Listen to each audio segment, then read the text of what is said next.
Alright, so let's understand this problem now. So in this problem, we are given a list of intervals where each interval is represented by two numbers, a start time and an end time, like this. Now our task is to merge all overlapping intervals and return a new list of non-overlapping intervals that completely cover the same ranges, right? Now what does overlapping mean? So two intervals overlap if the start of one interval is less than or equal to the end of another interval. For example, if we are given the intervals like this, 1, 3, 2, 6, 8, 10 and 15, 18, here 1, 3 and 2, 6 overlap because 2 lies within the range of 1, 3, right? So they should be merged into a single interval which starts at 1 and ends at 6. And the other intervals, if you see 8, 10 and 15, 18 do not overlap with anything else, right? So they remain as they are. So the final output becomes this. So that's the entire problem. Now let's see how we can solve this efficiently. So the first and the most important step in solving this problem is sorting the intervals, right? So we sort all the intervals based on their start time. And why this is important? Because once the intervals are sorted, any overlapping interval will appear next to each other, right? So after sorting, our input becomes this, which essentially is same as the original input in this case, because even the original input was sorted, right? But now that everything is in the increasing order of the start time, we can safely process intervals from the left to the right and merge them as needed. So now that our intervals are sorted, we will create an empty list called merged. This will store our final merged intervals. So we take the first interval from the sorted list and add it directly to the merged. So initially, merge will be 1, 3. And why do we do this? Because there is nothing before the first interval to compare with, right? So it becomes our starting reference for all the future comparisons. Now we start iterating over the remaining intervals one by one. And for each new interval, we compare it with the last interval inside the merged. So let's take the next interval now, which is 2, 6. The last merged interval is 1, 3, right? So we check, does the current interval start before or at the end of the last merged interval, right? In other words, what we are trying to say is whether 2 is less than or equal to 3 or not. And yes, it is. That means these two intervals overlap.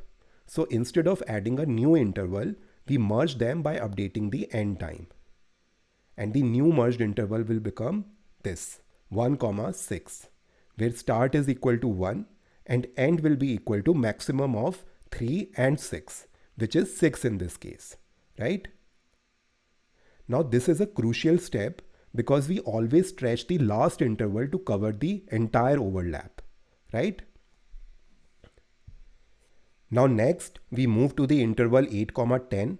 Again, we compare it with the last merged interval, which is 1, 6. Now we check, is 8 less than or equal to 6? No, that means there is no overlap. And so 8, 10 cannot be merged with the previous interval. And in this case, we simply append it as a new interval. So now the merged becomes 1, 6 and 8, 10. Now we repeat the same process for the next interval, which is 15, 18. Comparing it with 8, 10, 15 is not less than or equal to 10, right? So again, there is no overlap and we append it as well. So the final merged list becomes this.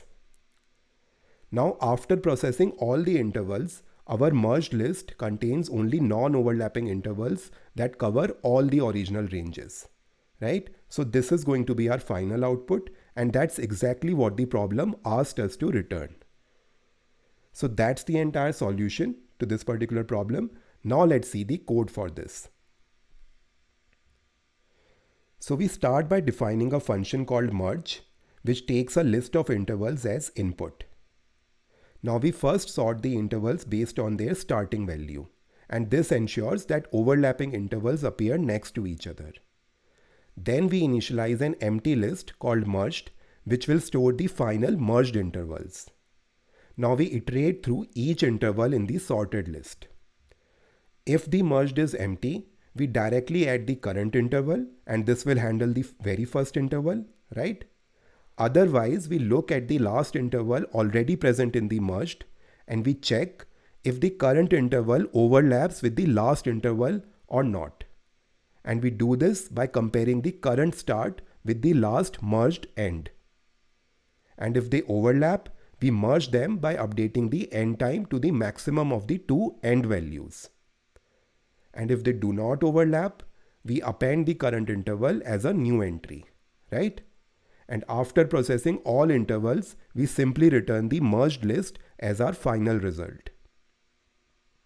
So that's the entire code. Now maybe let's talk about the complexity for this.